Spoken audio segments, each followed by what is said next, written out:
두 번째 책은 아까 말씀드린 것처럼 금융위기와 관련돼서 세계, 독일의 2차 세계대전 이후의 하이퍼 인플레이션, 두 번째는 대공황, 세 번째는 금융위기 2008년도, 얘를 상세하게 분석한 내용이 있습니다.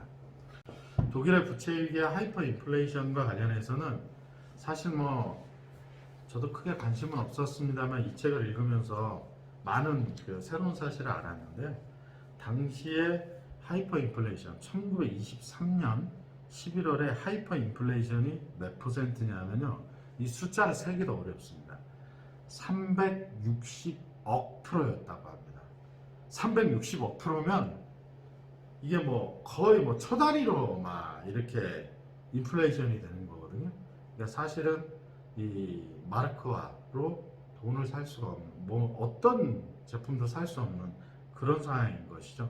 거기에서 이제 독일인들이 받았던 이 고통들, 이런 고통들을 독일 국민들이 아주 뼈저리게 느꼈기 때문에 독일은 최근에 이렇게 흐름을 보면 독일은 이 인플레이션과 관련해서는 거의 경기를 일으키는 수준으로 대응을 합니다. 그런 역사적인 배경이 있었기 때문에 그렇고요.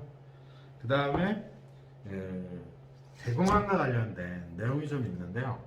대공황의 금융위기는 뛰어넘고요. 저희가 최근에 경험을 했던 2008년도 금융위기, 사실 이제 2008년도 금융위기는 동시대를 사는 저희에게도 상당히 여파가 있었죠. 근데 대한민국은 이때 2008년도에 미국 금융위기에 큰 여파가 많지는 않았었습니다. 제가 느끼기엔 2008년도 금융위기가 대한민국에서는 생각보다 영향도가 좀 작았습니다. 이명박 정부가 당시에 우리나라의 환율을 1,800원인가 1,900원대까지 올렸거든요. 하여튼 그러면서 세계의 금융위기보다는 우리나라가 영향을 좀 덜 받았었습니다.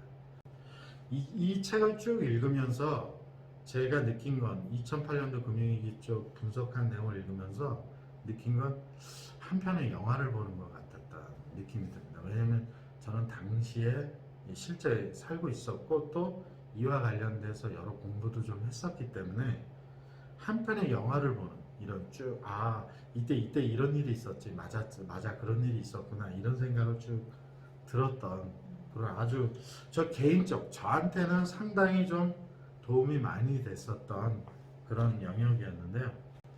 저한테도 그랬어요. 그나마 가장 겪었던 때가 이때밖에 없잖아요. 그냥 대충 뭐 때문에 이런 일이 터졌고 이런 것 때문에 지금 경제가 어떻고 이 정도만 알고 있어요. 되게 디테일한, 그다음에 상세한 에비던스까지 이렇게 붙여서 나오니까 훨씬 되게 보기 좋더라고요. 좀 정리를 해보면 149페이지에 주택가격이 상승하면 논리적으로 신용기준은 강화돼야 한다. 그런데 주택가격이 상승할수록 신용기준은 더 느슨해지는 현상이 벌어졌다.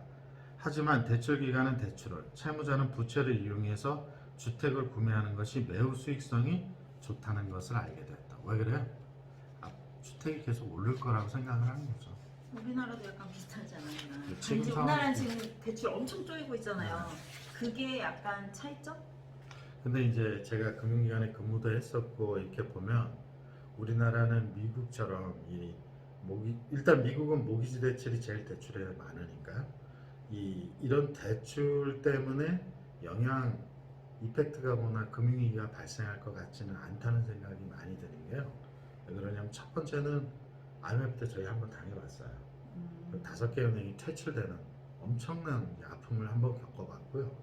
두 번째는 생각보다 우리나라의 금융체계가 감독당국의 말을 굉장히 잘 들어요.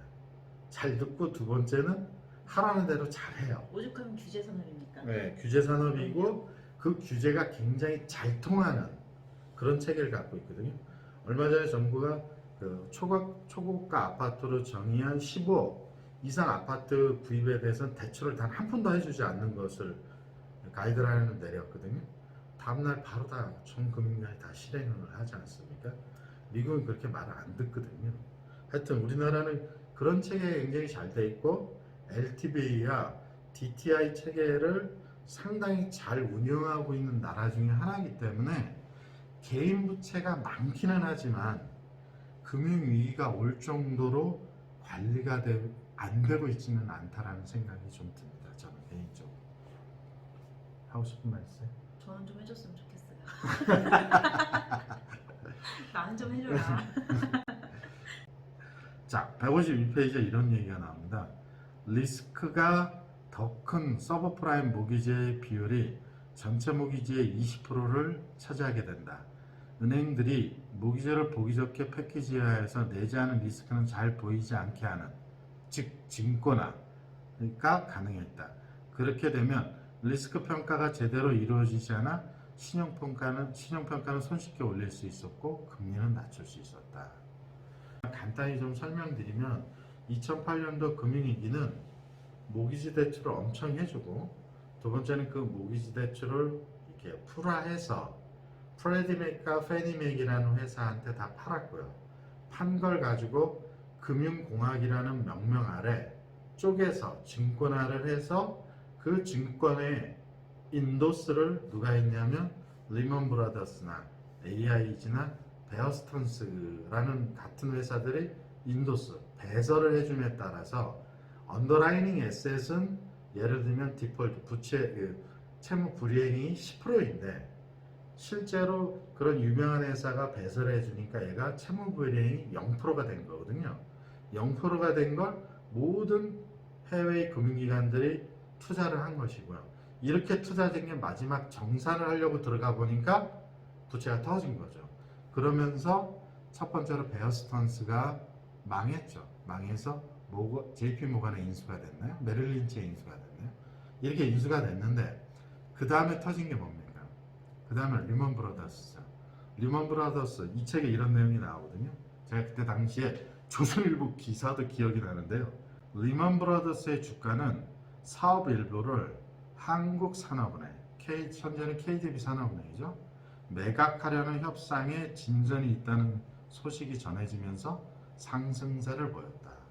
당시에 조선일보 기사가 뭐라고 나왔었냐면 그 제목이 제가 기억이 나는데요. 금융 선진국으로 가는 고속도로에 올라타자. 그래서 KDB 산업은행은 반드시 리먼 브라더스를 인수해야 된다. 라는 취지의 기사를 대서특필을 했었습니다. 골로 갈 뻔했네. 근데 그거 인수 만약에 했었으면요, 우리나라 IMF 두 번째 맞을 뻔했습니다. 어쨌든 그렇게 쭉쭉 들어가는데 프레디맥과 페니맥을 미국에서는 국유화 조치를 하게 됩니다. 이때 이 국유화 조치를 하지 않았으면 실제로 공황이 더 심해졌었겠죠. 우리나라의 주택금융공사와 비슷한 역할을 하는 곳이라고 볼 수 있습니다. 이게 증권화된 증권을 사고 파는 2차 시장, 2차 시장은 사고 파는데 대부분 종이 쪼가리 하나겠죠. 이걸 사고 팔면서 실제로 이제 수수료를 따먹는, 그리고 배설해주면서 수수료를 따먹었던 게 리먼 브라더스, 베어스턴스, AIG 이런 거죠. 근데 이 회사들이 문제가 되니까 파산을 시켜야 되는데 파산을 하기에는 너무 큰 금융기관이다 보니까 사실 파산을 하기가 굉장히 어려웠었죠. 결국 뭐 AIG, 리먼 브라더스는 파산을 시켰습니다만 AIG 같은 경우는 다시 살아났죠. 어쨌든 그런 내용을 쭉 읽었고요. 부실 자산 규제 프로그램 트랩이라고 합니다. 통해 부실 자산을 인수하는 것이 시장의 신뢰를 되살리는 최선의 방도라고 생각했다. 근데 우리나라 미국에서 이렇게 하면 이런 걸 잘 따라해요. 그래서 우리나라가 만들어진 기관은 뭔지 아세요? 흔히 배드뱅크라고 하죠. 한국자산관리공사 캠코입니다. 캠코. 그래서 우리나라는 그런 체계를 미국에서 이렇게 받아와서 우리나라가 굉장히 잘 해왔고 IMF 때 캠코가 중요한 역할을 했거든요. 이 캠코가 중요한 역할을 하고 언론에 캠코라는 단어가 많이 나오면 그때 불안해합니다.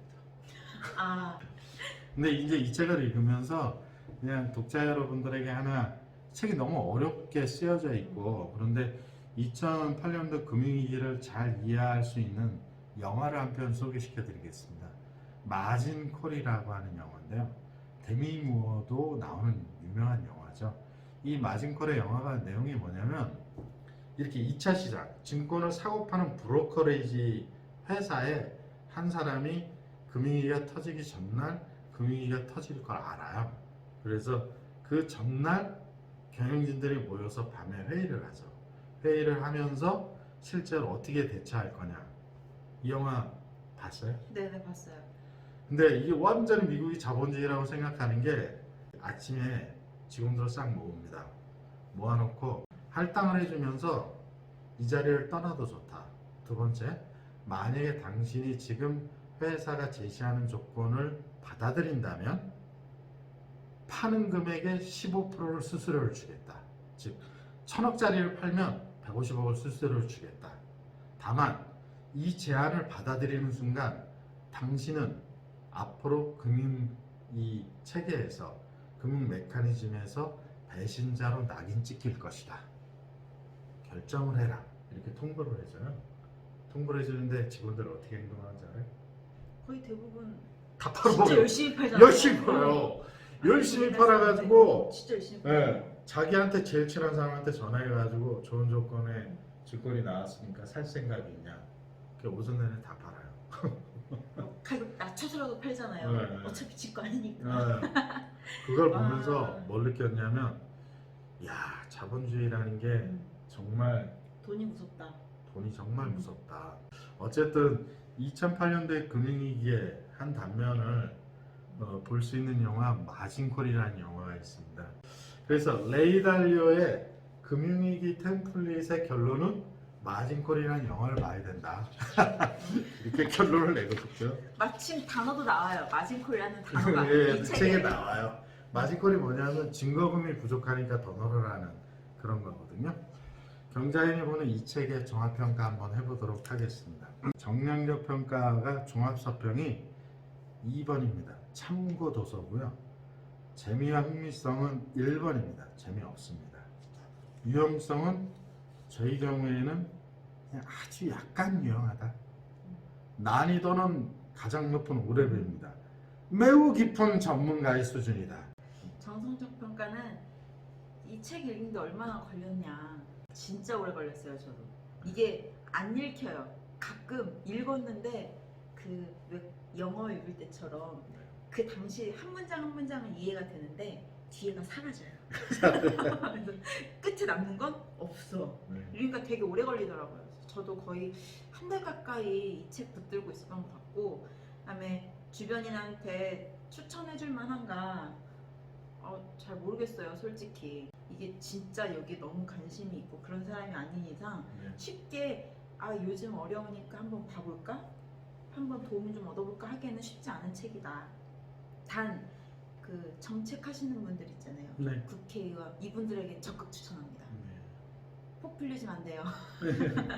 그리고 이제 책값이 아깝지 않다는 생각이 드냐? 이것도 잘 모르겠어요? 이것도 잘 이게 4만 원이 넘잖아요. 43,000원. 근데 잘 모르겠어요. 그래서 솔직히 조금 아까운가 싶기도 하지만 그래도 내용이 굉장히 충실하다는 건 아니까 제가 이해 못한 탓이죠. 그렇죠. 그래서 잘 모르겠다. 네.